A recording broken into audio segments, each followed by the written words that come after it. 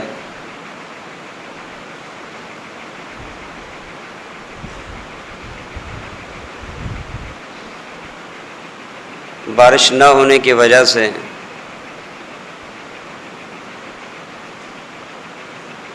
جہاں انسان پریشان ہیں وہاں حیوان بھی پریشان ہیں۔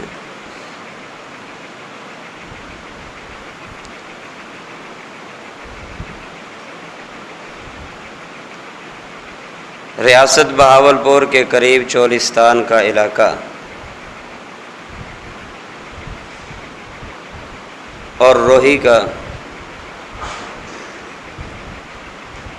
اور سندھ کا تھر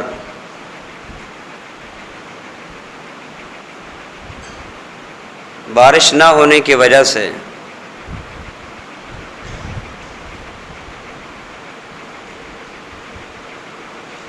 موت کے منہ میں جا رہا ہے۔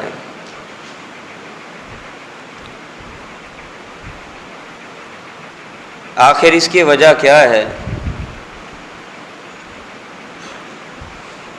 معاشی بحران کیوں ہے؟ قحط سالی کیوں ہے؟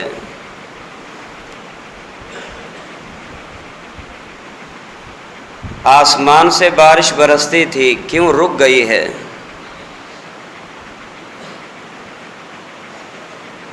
چہ جائے کہ انسان بھی پریشان اور حیوانات مر رہے ہیں۔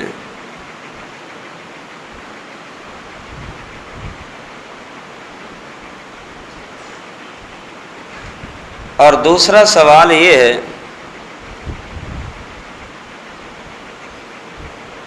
کہ پہلے ایک وقت تھا کمانے والا صرف ایک ہوتا تھا، کھانے والے کئی افراد ہوتے تھے۔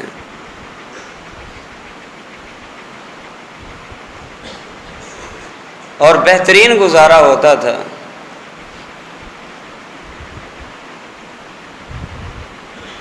کوئی معاشی پریشانی نہیں ہوتی تھی۔ مگر آج صورتحال یہ ہے، گھر کا ہر فرد حتیٰ کہ عورت سمیت سارے کماتے ہیں، پھر بھی خوشحالی نہیں ہے۔ اس کی کیا وجہ ہے؟ اور یہ صورتحال کیوں پیدا ہوتی چلی جا رہی ہے؟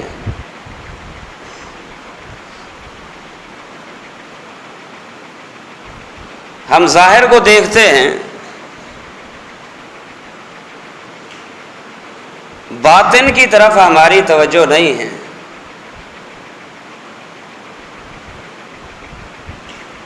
اگر ہم خلوت میں بیٹھ کے، انفرادیت میں بیٹھ کے یہ سوچیں تو یقیناً ہمیں ان تمام چیزوں کا جواب بھی مل سکتا ہے اور تمام چیزوں کا حل بھی مل سکتا ہے۔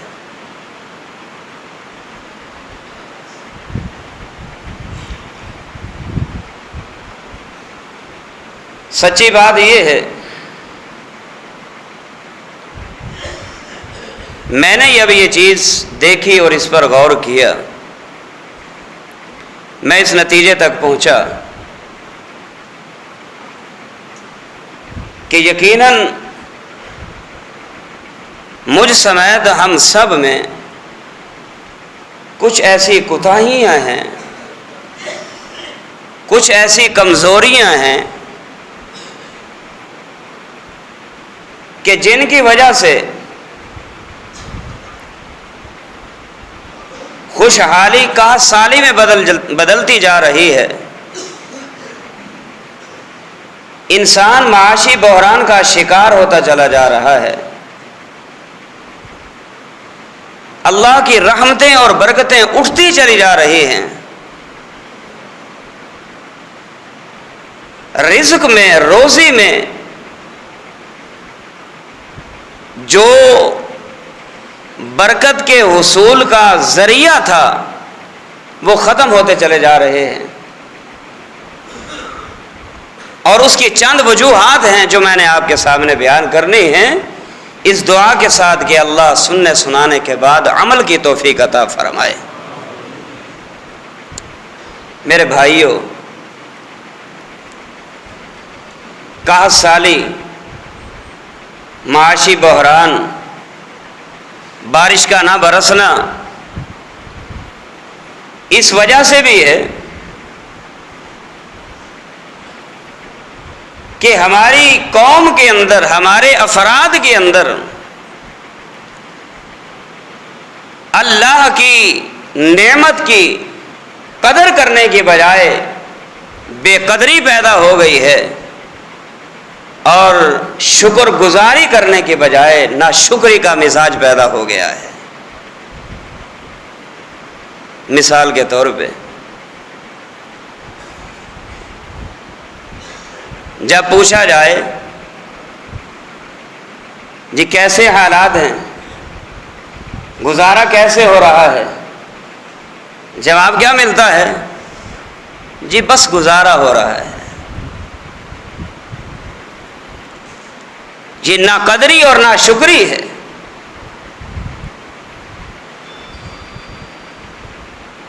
جواب میں اگر ہم یہ کہہ دیتے کہ الحمدللہ، اللہ کا بڑا شکر ہے، بھلے کچھ نہیں، کھانے کے لیے کچھ نہیں، پینے کے لیے کچھ نہیں، پہننے کے لیے کچھ نہیں، سونے کے لیے کچھ نہیں، لیکن اگر ہم صرف اسی چیز کو بھی دیکھ کے کہ اللہ نے ہمیں 2 ہاتھ والی نعمت سے بھی تو نواز دیا نا، کانوں والی نعمت سے بھی تو نواز دیا نا، پاؤں والی نعمت سے تو نواز دیا نا، زبان کی گویائی عطا فرمائی اور آنکھوں کی بینائی عطا فرمائی، کانوں کی سنوائی عطا فرمائی، ہاتھوں کی پکڑ اور پاؤں کی چلن عطا فرما دی ہے، یہ بھی تو نعمتیں ہیں نا۔ اگر یہ اللہ اپنی نعمتوں کو چھین لے تو بتاؤ اس کے چھن جانے کے بعد کون ہے جو اس نعمت کو واپس لوٹا سکے؟ یہی وجہ تھی کہ پیارے پیغمبر علیہ السلام ہر حال میں یہی کہا کرتے تھے، الحمدللہ علی کل حال ما کان، اللہ ہر حال میں تیرا شکر ہے، اللہ ہر حال میں تیرا شکر ہے۔ آپ کو پتہ ہے سید عائشہ رضی اللہ تعالی عنہ فرماتی ہیں 1 مہینے کا چاند، 2 مہینے کا چاند، 3 مہینے کے چاند گزر جاتے تھے، محمد الرسول اللہ صلی اللہ علیہ وسلم کے چولہے میں آگ نہیں جلا کرتی تھی۔ ہمارے چولہے جلتے رہتے ہیں، امام کائنات کے چولہے میں 3 مہینے تک آگ نہیں جلا کرتی تھی، لیکن اس کے باوجود بھی جب ان سے پوچھا جاتا تو یہی کہا کرتے، اللہ تیرا بڑا شکر ہے۔ یہ ناشکری، ناقدری معاشی بحران کا سب سے مین مرکزی سبب ہے، اور اگر انسان اپنے اندر شکر گزاری کی عادت پیدا کر لے اور قدر کی جو اللہ چاہتا ہے اس کی عادت اور مزاج بنا لے، اللہ نے قرآن میں یہی فرمایا وَإِذْ تَأَذَّنَ رَبُّكُمْ لَئِن شَكَرْتُمْ لَأَزِيدَنَّكُمْ وَلَئِن كَفَرْتُمْ إِنَّ عَذَابِي لَشَدِيدٌ۔